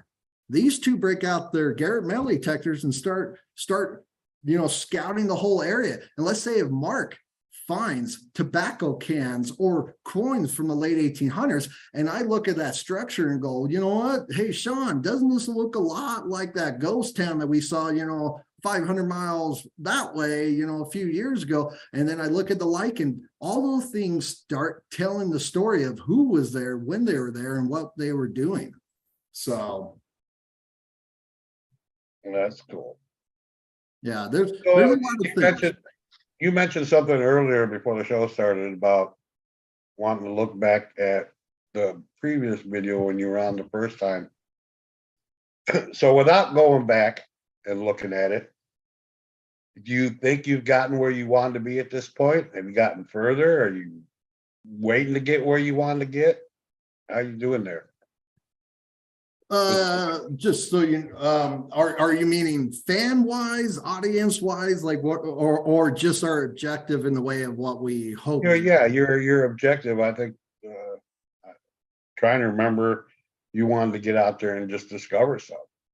Yeah, I would say yes. Things take time. They really do. Sure. This team works hard. I'm very proud of each and every one of these guys. And I don't want to let them down, and I want us to be successful, but things do take time. You can't just build a business. You can't just build a TV show out of nowhere and become very popular or get where you want to be. It takes time, money, a lot of different resources. So I would say in a lot of ways, I think we've exceeded my expectations. Cool. If I could tell you the type of emails I've been getting lately, the messages and stuff like that, 2-3 years ago, every once in a while, I got a lot of messages, but a lot of them were, hey, can you help me with this site? And I love those kind. Those are good messages. But since Uncharted Expedition has come out, and it's only been around 5 weeks now since episode 1 came out, I'm getting a lot of emails with people who are really you can tell they're putting a lot of work into these emails. They're lengthy, they're well thought out, they have good questions, they're trying to learn things, and to me that's a huge success, because that means that every one of these guys on this team and the editor work and the camera work and everything that we have done is starting to pay off. We're starting to show authority, we're starting to show knowledge and experience. And another biggest thing out of all that, I think we're starting to really inspire people by what we're doing. Cool. Yeah, that's and especially if you get the young people involved in what you're doing. It can only get good for you. Yeah. The younger generation needs to, I just looked at my son just yesterday. I was showing him some of these, you guys, we'll share some details later on, but I have these old documents and maps on my computer. I almost didn't say computer, because now I'm going to have to make sure no one knows my address, but my hard drive has a lot of stuff on it, right? It has a lot of my stuff. And so I showed my boy a couple maps yesterday, and I was sitting there talking to him, and I was getting excited as I was explaining to him. Then I looked at him and said, the younger generation doesn't understand these methods. Luckily, I'm 44 years old now. Sean's about the same age. Chooch is about the same age. Mark and Todd and Antonio are a little bit older than the rest of us three. But this generation, I kind of think of our generation as one of the last ones that might be inspired to go out and do the kind of things that we do. And that would be a shame, because I know that there's thousands of years of mysteries and secrets and treasures and riches and stuff that are still out there. So I looked at my boy and I said, if something happens to me soon, in a year and 20 years from now, don't forget where I have all the stuff, because if you don't use it, I want you to give it to someone someday that can take this information and do something with it. So, well, if you look around at the treasure hunting community, the metal detectorists, the gold prospectors, and these people, treasure hunters of all kinds, you'll notice that a lot of them do bring their kids along. A lot of them do have kids that are just as enthusiastic as they are. It's true, which is great. Which in my mind tells me that the fact that we're pushing towards these younger kids, you guys doing the same, all these other treasure hunters doing the same thing, that it is something that's going to keep going, because it doesn't seem like it right now. I know the way the world looks like right now, we're on the losing end, but I don't think we are. I think we got a lot of kids coming up, and to me, anybody under 50 is a kid. Okay, so you have a lot of kids that are coming up and getting into this stuff, being outside, getting away from the internet and stuff. I think we have more of those than those that sit in the house all day. Yeah. Well, That's yeah, what I want to believe anyways. Yeah. So And we I hope continue so. to push that. I think, I'm just going to make a couple of comments here. I think that for me, even though I didn't really start seriously metal detecting until about 12 years ago, I was interested in Mel Fisher and what he was doing Mm-hmm. when I was in high school. Right. And I don't know that a lot of people around me were, but I was. And what I noticed is people in this treasure hunting community, it's either in your DNA or it's not. And if you're interested and you plant that seed in a kid who has that, I think once you plant that seed, it'll be in them for the rest of their lives. And I think that, that's Right. part of what our responsibility is, to introduce it to the younger generation, and the ones that it's part of their DNA, they're going to grab a hold of it and they're going to run with it. And the other thing I wanted to mention was, we would be remiss if we didn't mention, the people that came before us, because in a lot of this research was done by people who have been doing it for even longer. And what really bothers me probably more than anything else is the lost knowledge that goes when those people pass. And, Tim's mentor, Steve Schaefer, passed a year or so ago and was treasure hunting for much longer, but with all the research that he did, and fortunately passed it down to Tim. But we just over the last few years, we've lost some really knowledgeable treasure hunting folks who had a lot of information in their libraries and stuff. And it bothers me. Where's all that information going to? Yeah. Is that going into some archive somewhere that nobody's going to see? But yeah, we do have to give them their just due, because they paved the way for us to do what we do.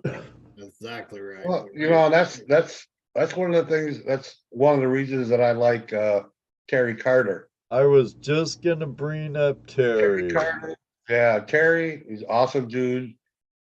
He goes around and he films these old timers and gets their stories so that he can continue to tell these stories on video. So that's one of the things I like about what Terry does. Yeah. I don't know if you know who he is. Oh yeah, Terry's a we good do. guy. Todd actually knows Terry Carter very well. I talk to him probably once every 2 to 3 months. We just kind of talk and check on each other and stuff like that. Todd actually has been out with Terry Carter many times.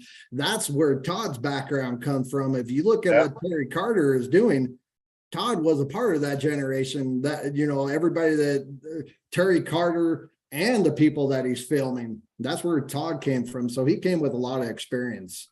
Are you saying I'm old?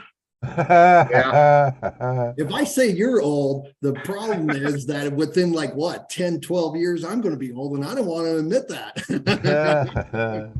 It's funny, you're talking about Terry. Terry was working in Florida here, and we hooked up. I took him down to the treasure hunters seminar and introduced him to the Fisher family and all the. And so Terry took the time while he was here to interview all the treasure hunters that were going out in the boats, and interviewing the Taffy Fisher and his family, her family. I saw his video of the interview with her and her husband. Right. Yeah. So we had that opportunity to meet, spend time together. But yeah, though I'm glad he's documenting all those, because a lot of that will be lost if it wasn't. Right. If it weren't for him doing that, absolutely. Yeah, and that's one of the things that when we talk to people that do YouTube, metal detectors, any of these people, the thing, and I think I even mentioned it to Timothy when he was on last time, to show the reclamation, to show the cleanup, to show that we don't destroy everything or anything. Right. Actually, clean everything up. So we push that quite a bit. And a lot of times we do try and preserve the provenance of something also. Yeah. That if you don't mind me, I want to add to that. Your guys are exactly right. This team's always talking about preserving, protecting. I've even gone as far years ago working with the government, state officials to try to protect things. There is one thing that I believe, and I see a little bit of a hole in this one. So everybody who's listening or will listen to this, I do want to kind of get preachy for a second. All of us who have this knowledge and experience and are inspired to make videos and write blogs and stuff like that, even though we all want likes and shares, because that's kind of the purpose of doing it, don't forget, and this is something that we're hoping. I talked to KG and Ringy and Gypsy. I talk to them about this subject all the time, and they agree. This is why we decided to do season 1 together. We all need to start working together. Yeah. Right. Okay, fine. One Facebook group might have a bigger following, and we got to stop the jealousy, and we got to stop all these other things and realize that we're all part of a treasure hunting community, and something that you know, and something that Sean knows, and something that Mark knows. We can end up becoming a very strong community, and we're not just fighting just ourselves or fighting over likes or fighting over shares right now. We're also fighting the laws and the government that is covering up things. Yeah, absolutely. The antiquities law has not been changed in how many years now?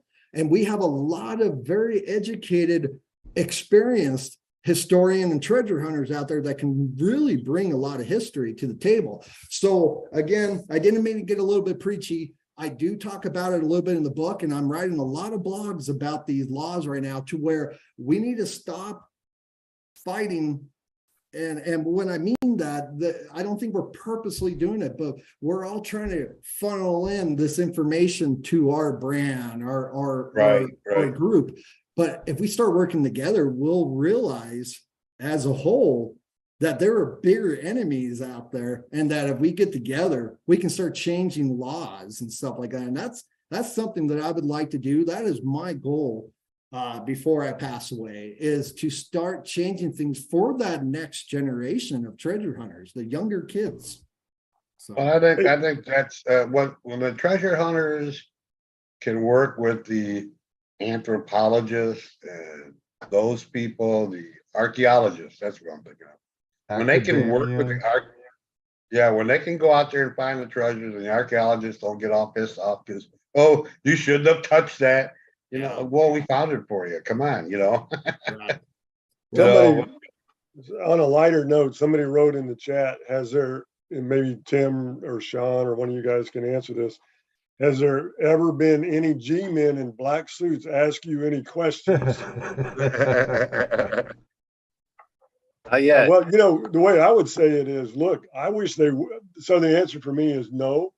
I wish they would, because if they did, I knew that I would be moving in the right direction. You're right over the target. I have not, but I can tell you that I know people since I've been alive that have gone to federal prison or are in federal prison right now because of some of the things that they did. And these aren't bad people. In fact, some of them are very stubborn, sitting in federal prison right now, purposely not telling the government where they put the artifacts and things that they found, because they strongly feel like that the government is using these laws for their own personal gain. And let me explain why real quick. I'll just say it out right now. 90% of the discoveries that you read about on National Geographic, that you hear from these archaeologists and anthropologists, 90% of these discoveries are made by people like Mark, Sean, Todd, me, you guys. Absolutely. We find them, and then we do what the law says, and we do what we think is morally right. We let the officials know what we found. They go out there, they cut the treasure hunter off. There is no fine or fee. They even get in trouble if they start talking about it. They go out there, they pull what they want, and then they cover it up, and then it's gone forever.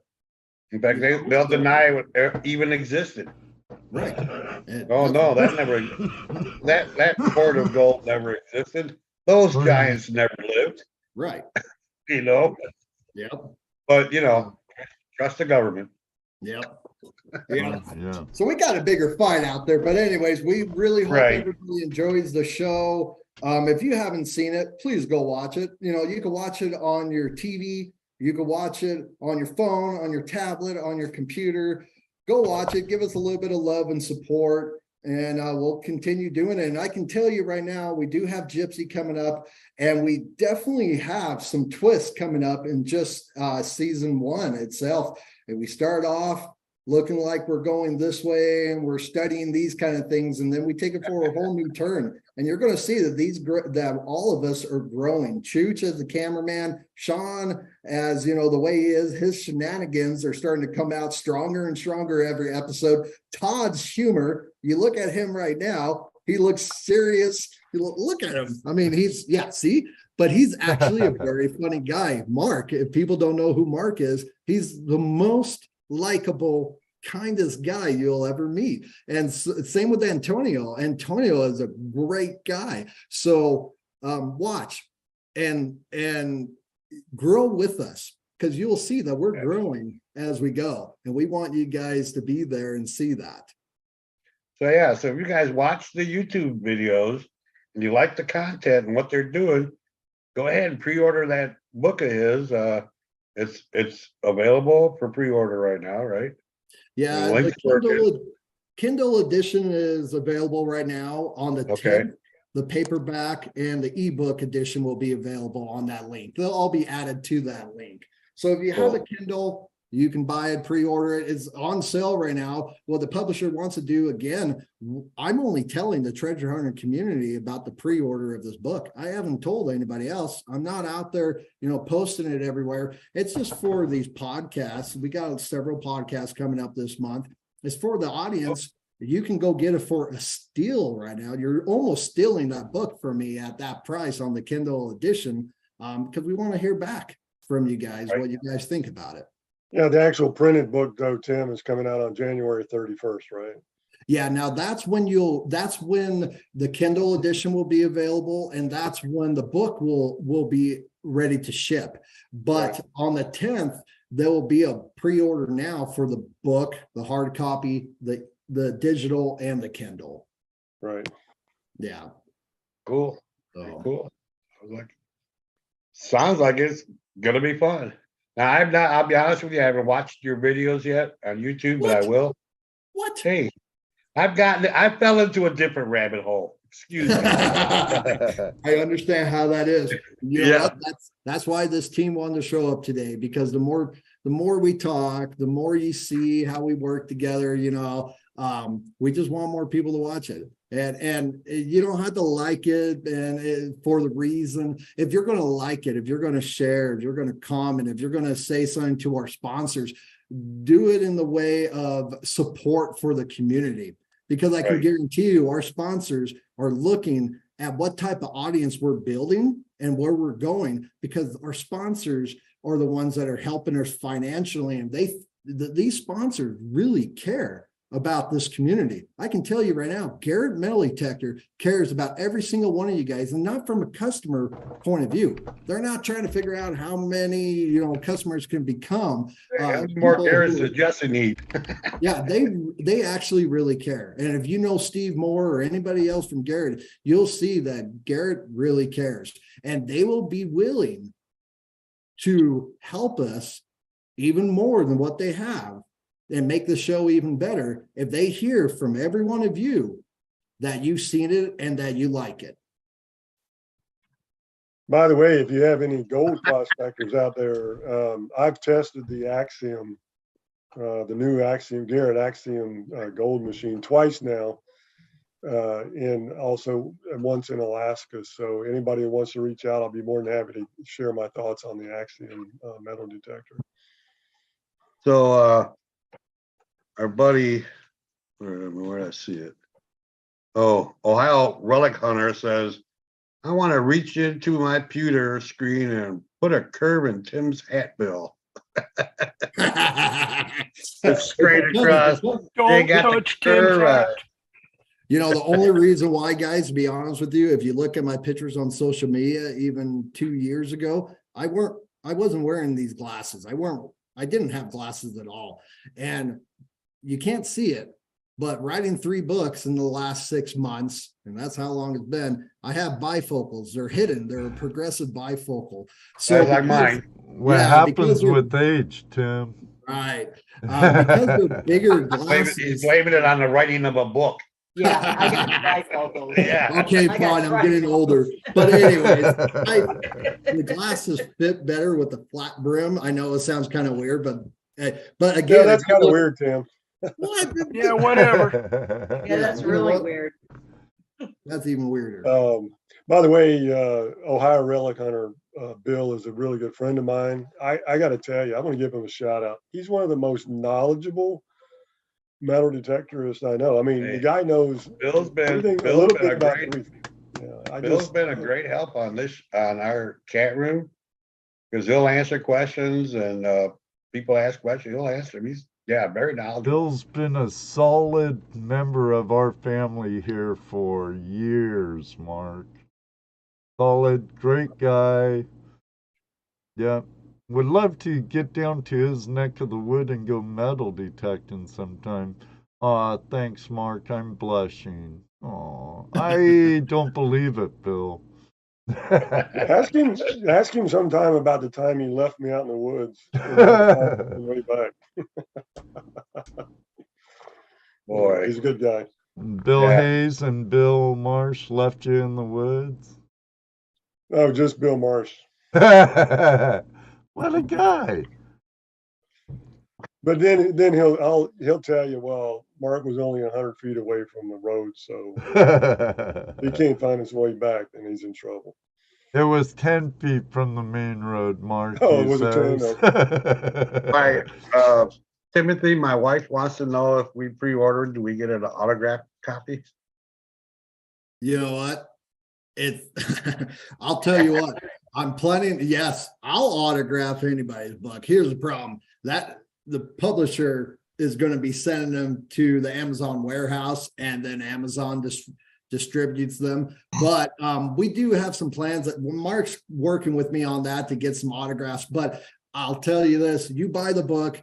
I'm planning on traveling. I would love to go out to the Garrett show that's coming out. I would like to go to these other shows. You buy the book, keep it, and I'll sign it for you when I meet you in person. If I can, I will do it, in another way. And like I said, me and Mark are coming up with some ideas to get people some signed copies. Don't forget, in Ohio, Labor Day weekend is Gold Rush days in Ohio for the GPA Buckeye chapter. So that's a date you can look at. Everybody look up for Mark, because I know, Mark, you go to a lot of these shows, and I know you can't go to every one of them, but if you don't look out for Mark, or if you don't know that, look out for him, because there's a good chance he's going to be at a lot of these shows. Well, there's not going to be any GPAA shows for 2023. Those have all been canceled. Wow. Huh. Yeah, so it's going to be up to local clubs and stuff to put out shows. And over on the East Coast, like I said, Labor Day weekend, Buckeye chapter, the GPAA does Gold Rush days. We have a lot of vendors and stuff. Don't know if Garrett's going to be there, but there's one time and place, and we will be there. Well, we are committed to go to the Garrett event. Theirs is every 2 years now, and it's going to be in Canton, Texas in April, beginning of April. And so we'll definitely be there for that event. And that's probably one of my favorite ones. And it's the Charles Garrett Memorial Hunt. Of course, Eleanor, his wife, passed away last year. So that's a big loss, but they are going to have a really nice, well-planned hunt this year, and we'll plan to be there as well. Awesome. I've heard nothing but great things about the Memorial Hunt, Mark. It's a good one. It's one of my favorites. Sean, and Todd, you didn't go with us last year. Mark, no, I didn't get to go. Oh, darn, Todd. We'll see if we can try to go out this time. Sean was there with us, and that was a lot of fun. Antonio was too, and then we met Mark there. So, yeah. All right. Well, hey, it's been a blast. Thanks for having us. Yeah, thanks Oh, for yeah. having us on, guys. Hey, no, thanks for being here. Yeah, I mean, definitely. Thanks for being here. learned a few things. You got to push your product out, and that's great. That's what we're about.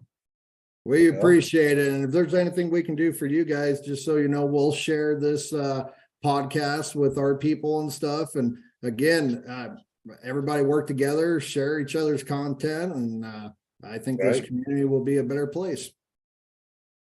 Yeah, I halfway agree with you there. Yep. It's close. Yeah, you guys stick around after the show. Oh, if Okay. you have a minute. Yeah, if you can. Well, thanks for listening, everybody. Terry Curry says, Ed, bring him What? back again. We have a couple of times. Yeah, that's their first rodeo. And if Timothy and the crew will come back, we'd love to have them on again sometime in the future. Yeah. Thanks, guys. All right, thank you. Thank you. Thanks. Thank all of you. Now, if I Yes, could find my absolutely. webcam, gee whiz. Back up there. Yeah, well, we still have 4 minutes left. It'll take you that long to say goodbye. Well, yeah, that's true. Timothy, good seeing you again. Mark, I've been wanting you to be a guest on this show just by yourself in the future. My Facebook's kind of messed up, and we were on each other's friends list. Maybe I could talk you into joining us sometime. Sean, keep up the great work with your videography. Thank you. Todd, may you always have a flash in your pan, my friend. Judge, you talk too much, man. I do. When we're out in the field, I definitely do. Yeah, he's our Dano. Oh, okay. Right on. Everybody, thank you for joining me, us tonight. Sorry about the 2 cancellations this month, but you know what was going on. Next week, we have Sergeant Whitey on. He's a metal detectorist. It should be a really good show. And I have a surprise. There will be no Open Line Tuesday this month. We have Dan Hurd joining us from British Columbia before he hits the road on the 31st.